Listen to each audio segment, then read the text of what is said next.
Gledelige postur. At Jesus reis opp fra tom deg grundaleg under trygg okkara. Det alide som vi bytja og som vi ferdagsdragna hendan heim.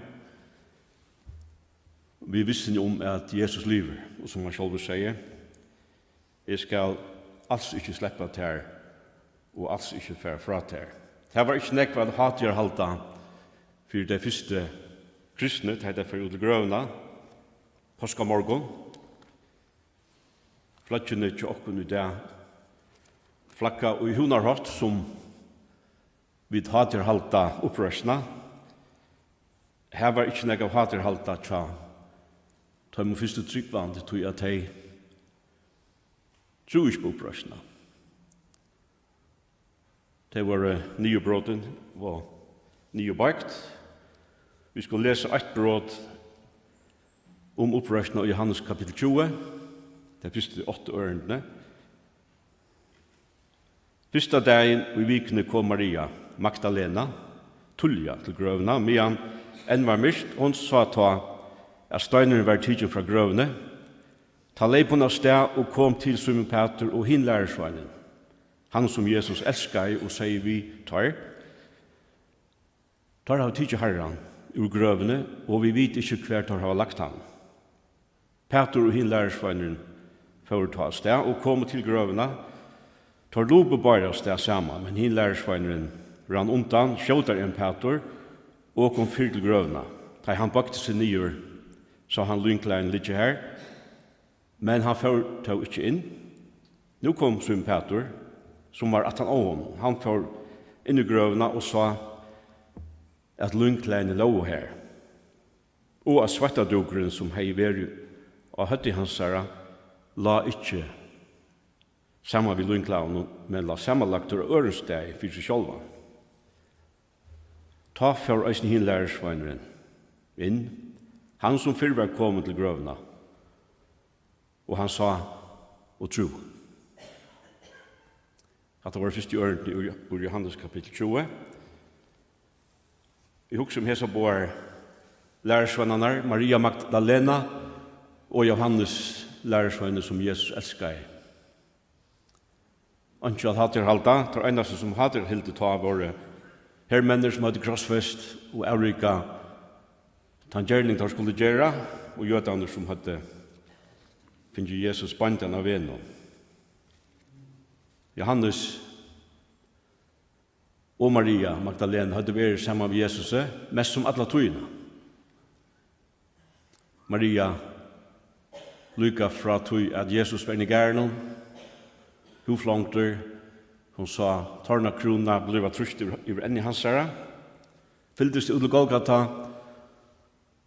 stod sammen med Maria med og Jesus, ta Jesus hekka krossen, gav opp andan, sa Josef ur Arimathea, og Nikodemus, og tennerne teka lydje nere av krossen, og fyllde dem til grøvene. Og hei nå sitte sabbaten heima ved hus, og da sabbaten enda kjøpt engande urster at færre at gjøre det som vanligt vær, ta det, men som ikke finner gjørst årsak av sabbaten. Johannes hei øysten vi med en persontøyene, men da får jo alle fra hon.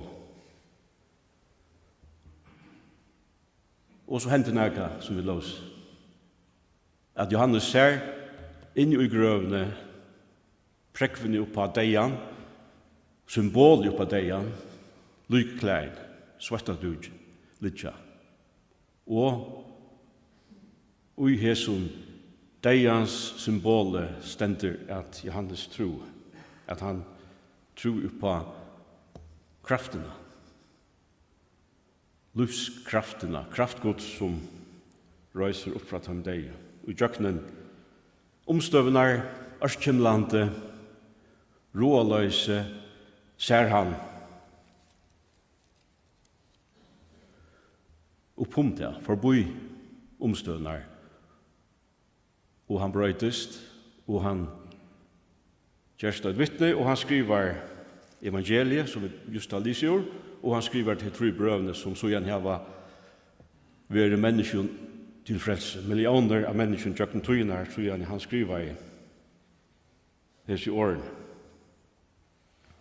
Ofta det å ta med tors for omstøvnen at det beste, det vekra, det dyra bare kommer bort ur, og God har lagt i naturen av dømer om dette, og det kjenteste, eller det beste dømer Østran, Øster, som man kallar det av danskon, som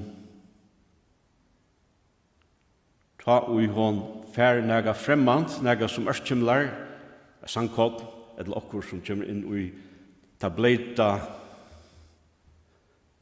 vevnain, som pyner, så omfavner Østran hetta kottne og byrjar at gjera nega bursjurtøy og skapa nega som blir kjølsamt, vekkurt, dyrabarst. Bursjurtøyen omstøvnen som ikke var så gåar a byrja vi. Tjonene Maria og Michael Pressler satt i en mestove norr for Boston i februar i år. Kunne man lese helt det 40 åra bryllupsdag. Ta og Michael byter til det bylagt klams som det råbat her ivre. Og han byter og her er harst og tar han teker spytet i hånden av særene til en perla som nesten 1 centimeter i tverrmat som hentan Østran hever framlagt evna til. Og han sier en av sjåvar for oss at han kunne selta henne for nekvan pening, men han ville bruke henne til jeg ser det i en pryslo til komna til minne om hentan dagen, ta i feira i tørra bryllupsdag. Så løys var hentan perla til glede for Heseberg-tjonene. Nægrar av vegrast og sangperlen vi hava, koma bursur ur omstøvn i løyven og tja menneskjon, som minna om det som Østran fyrir i djøknen. Ta og virkiftet kom inn som pyna og som ørskjumla, og som så være brukt til å skapa naga som til glede for mennesker. Nils Peter Madsen var danske prester, født i 1830. 26 år gammal måtte han gjevast vi prestagjerningen til han ble sjuker og fikk ikke brukt røttene. Omstøvna var pynefotlar, Østkjimlandet, men N.P. Madsen fevnte om pynene. Og der omstøver som han var ui, til han sa og omstøvnar i djøknen og let god bruka se og tjeneste for herran. Han gjørst en slåbrådare av Vestestronten av Jyllandet og var med andre blæstjør av kirkeklokken som vi førjer løs og ta i tøyen. Og middel pappurene som de funnet at han har affæren, funnet de årene til sannsjen til kjemur Jesus til munnen og solen skuiner ta. Ta verer lagt mot tingta sin og suffe takknama. Tu kjemur som da første stund, ta fikk sutja til, ta verer stilt og hjertans grunn, og i even pyner med. Tu kjemur og så åpna sma, ta fangsel her i sæt, her fyrrefall i standu ta, og smylist her i græt. Tu kjemur og tu en kvila blui, hon kjemur inn til moin, hon kjemur inn vidt her, og friur her fyrverstrui, og tvekk her tøkk fyrver. Tu kjemur, og så at langt og ljós av mine fer, og meir enn ta i havet drømt, tu nai visar ber. Tu kjemur Jesus kjøttan der, og tekur med til tuin, og inn i tuin hin gilta steg, for laste antumoin. Han døde i 1916, 86 år gammel. Og det satt at ta i han ladda sista, han døde av hjertasjuke, ta han ladda sista, så det han vi en bråse, og hørte det han sier, halleluja, og vi en bråse slakna i han, og var færen ur hese liv. Maria Magdalene var heldig ikke nekv at pater halta påskamorg.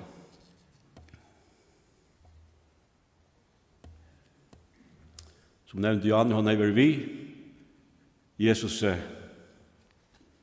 så gjør han rek ytlar andar ur henne, en av tryggvaste lærersvann Jesus er. Og ta i hon vi grøvna og angelig spyr henne hver en leidar to etter. Så sier hun at hun visste ikke hver det lagt herre hennare. Så han var herre hennare, høyast han var færen, og rødt hans var takna. Og så leser vi i en ørn evangeliet at ta ui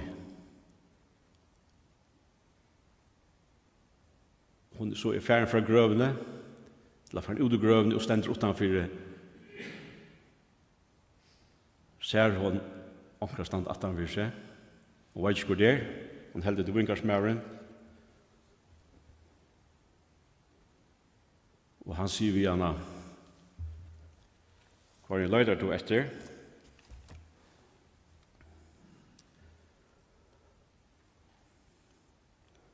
hva en løyder du etter og hun sier herre hun heldig til urstakarsmæren, hun sier herre hever to bor han bostor så sier meg hver du har lagt han så skal jeg tagga han og så sier Jesus i årene vi henne Maria eller Miriam av arameisk og så kjenner hun røttene at det er herre henne som tåser vi henne og liv henne fær nytt inn i alt nødja framtøy. Og så leis Herren ennå i dag, tjokken. God virkar i omstøvun. Han gjør det uvanta, ja. Han kommer okkur nær, tar vi minst vanta han. Ta ui at han har rekne og stormen, ta uvanta i alla bøy som Herren setter av himmelkvalve. Ta myrska kvalde ta i Herren leder støttnar glampa av himmelkvalven som nåtturen blir prekv om han. Og så løs kan eisen god virka tjokken i roaløse og vannløse og han kan gjøre og skapa noe godt og noe nytt på seg urtøy.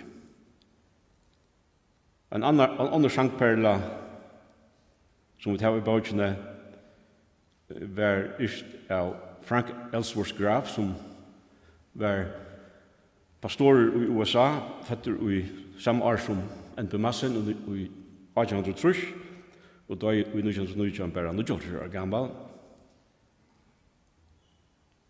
Han er i Jøkken Negv, mistrudja systrar innan forstått av tøy, var selv sjuker, og da han mistet sin yngste syster i 1908-16 å lese i Bibelen og kom ned av 4 Petersburg kapitel 5 og vers 6. Her det stender «Kasti alla sorgtikkar av han, tog han hever omsorgan fyrir tikkon». Og medan han gruntar i årene og i Bibelen, teker han pennen og skriver og i søgnen mattløse og i sin råløse årene til sangperlene. Does Jesus care when my heart is pained too deeply for mirth or song? As the burdens press and the care distress and the way goes weary and long. Oh yes, he cares. I know he cares. Og Victor omsider til forrest Jesus nær Thomas sal er sjuk, så sångeren takkna ma.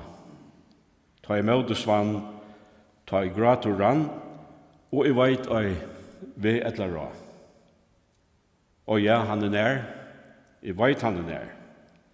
Hans eima hjarta rørst, ta I notti lang og løyen trong vi hjelp hans armor nær. Lad okken hesa postur minnast Herra og frelsar okkar Jesus Kristus, som tålen løy krosset, lei ikke vannærena, og sider nu I høyre han Guds, og I himle.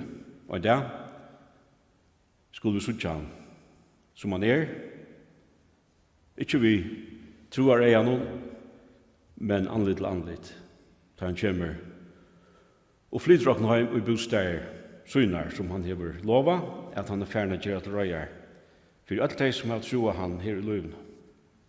Men langt nu, men av det her kunne vi kjenne han. Eisen I torsføren, Ørskimland omstøven, og borstur hesten omstøven, kunne komme perle borstur, da vi sutja god virka. Og I omstøven okkara, og her vi kunne vi eisen være tøymus mer rundt om okkon til trøst og ukka. Så bønnen at vi da nødjon, så ikke Jesus opprystna og gjørst okkara, og lad han sleppa at evna liv okkara så lesa vi liv og hånden til Skulle vi bia saman. Gå og feir, takk for sånn Jesus Kristus som du gav. For synder okkara, takk for opprystna, takk for krafterna som du visste da du røste Jesus Kristus opprenner deg. Takk for Herre Jesus, at du var sier Herre av Golgata, du visste det som sier Herre at du vannst av deians velte og Satan. Takk for jeg vidt det. Øya vånene. Øya valgte av te.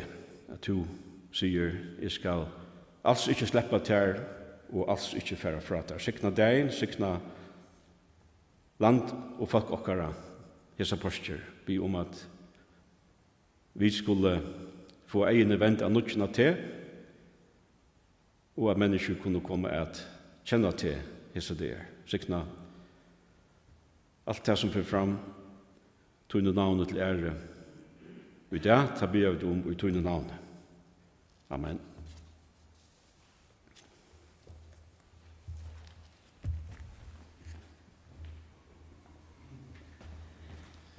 Så for at det enda jeg synsja nummer 208, og skal bare minne av evangelismøte I kveld kl. 18. Vi reiser oss med synsja.